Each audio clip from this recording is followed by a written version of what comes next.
ऐ प्रिया सखे जन्मदिनमिदम् ऐ प्रिया सखे शन्तनोतु ते सर्वदा मुदम् शन्तनोतु ते सर्वदा मुदम् प्रार्थयामहे भवशतायुषी प्रार्थयामहे भवशतायुषी ईश्वरः सदा त्वां च रक्षतु ईश्वरः सदा त्वां च रक्षतु पुण्यकर्मणा कीर्तिमर्जया पुण्यकर्मणा कीर्तिमर्जया जीवनं तव भवतु सार्थकम् जीवनं तव भवतु सार्थकम्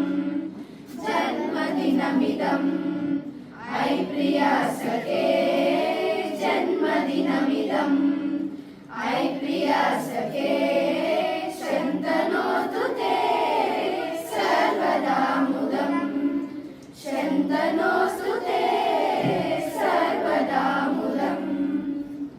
కైలాసంలో మన తల్లి తండ్రి అయిన ఆది దంపతులైన పార్వతీ పరమేశ్వరులు మన అన్నయ్యని వినాయకుడిని చక్కగా కూర్చోపెట్టుకొని అందరి దేవతల్ని చక్కగా పిలిచి జన్మదిన శుభాకాంక్షలు శుభాశీస్సుల్ని సంస్కృతంలో జన్మదినమిదం అనే కీర్తన ద్వారా చక్కగా వినాయకునికి ఆశీర్వాదం ఇచ్చారు. ఈ కీర్తన మనం తప్పకుండా మన పిల్లల పుట్టినరోజు నాడు కూడా జరుపుకొని, అలాగే ఈ కీర్తనలో ఏం రాయబడిందో వాళ్ళకి అర్థమయ్యేట్టు చెబితే అప్పుడు వారికి పార్వతీ పరమేశ్వరుల యొక్క అనుగ్రహం పరిపూర్ణంగా ఉంటుంది.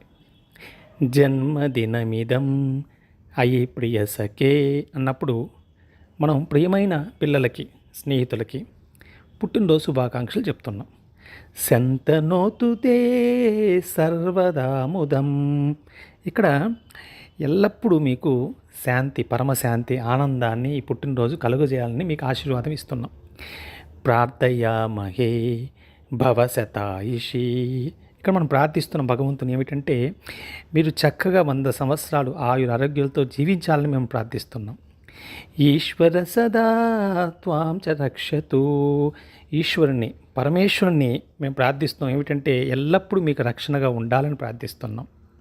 పుణ్యకర్మణ కీర్తిమర్జయ, అంటే పుణ్యకార్యాల ద్వారా మంచి కీర్తిని పొందాలని మేము మీకు ఆశీర్వాదం ఇస్తున్నాం.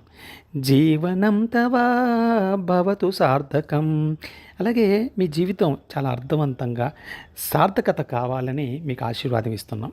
ఎంత మంచి కీర్తన చూడండి సంస్కృతంలో. అలా పిల్లలకి మనం ఈ విధంగా కానీ పుట్టినరోజు జరుపుకొని ఆ భగవంతుని యొక్క ఆశీస్సులు ఇస్తే వాళ్ళ జీవితం ఎంతో ఆనందంగా ఉంటుంది. జై శ్రీరామ్, జై శ్రీకృష్ణ, జై శ్రీరామకృష్ణ.